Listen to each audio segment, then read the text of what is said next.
Finally, on the day of the exam. Number 1. Be early and be on time. Try to reach the center before time. It is advisable to visit and see the center one day before the exam. You can also make boarding arrangements to the nearby areas if the exam center is quite far or in a suburban area.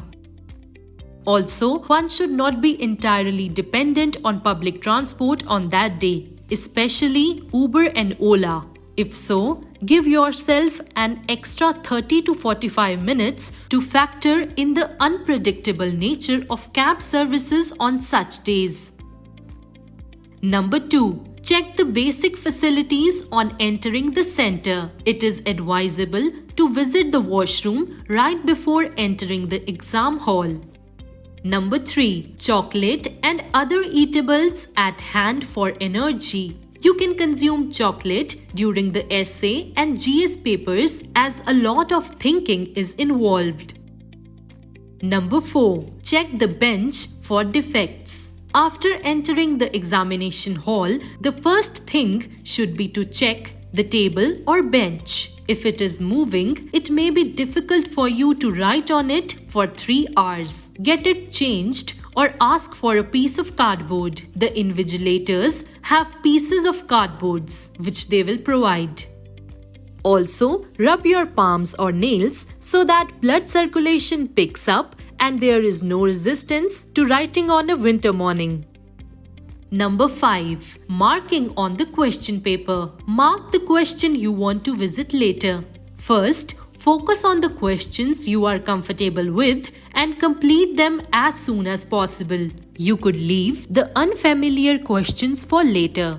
Number 6. Tackling surprise elements of the question paper. In case of unheard questions such as a McBride commission, do not worry. Identify such questions beforehand. Such questions can be dealt within the last 10 to 15 minutes, wherein a blend of presentation and generic points can be used judiciously. Do not leave any questions unattempted just because you are less familiar with the topic.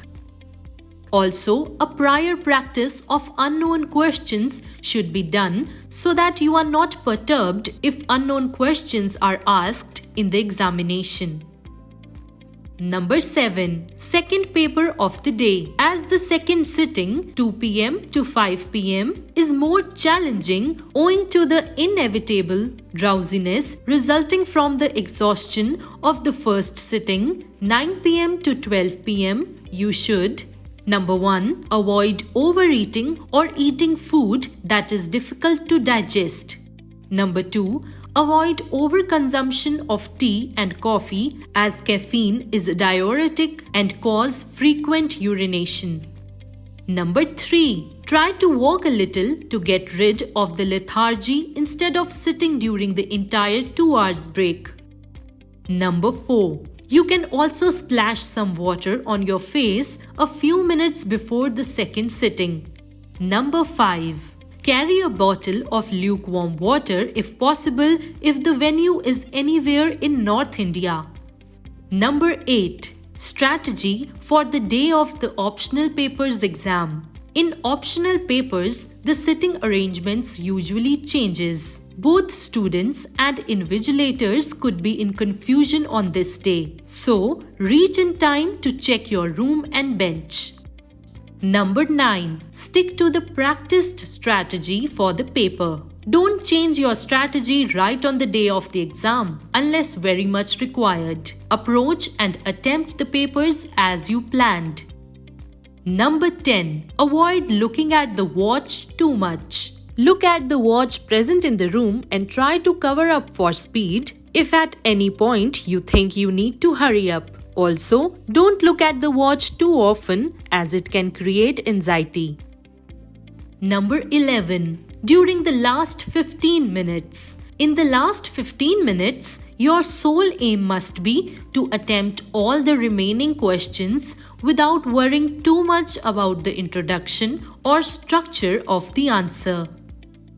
The Civil Services exam is not only a test of your knowledge but also of your personality. You have cleared the preliminary examination and have secured this wonderful opportunity to compete with some of the best brains. Enjoy the process, be present in the moment, and have a sense of gratitude. Seek the blessings of the Lord and your elders before the exam. Gratitude and a positive attitude will help you in many ways. Also, if your center is in the north, be adequately prepared for the cold weather. All the best!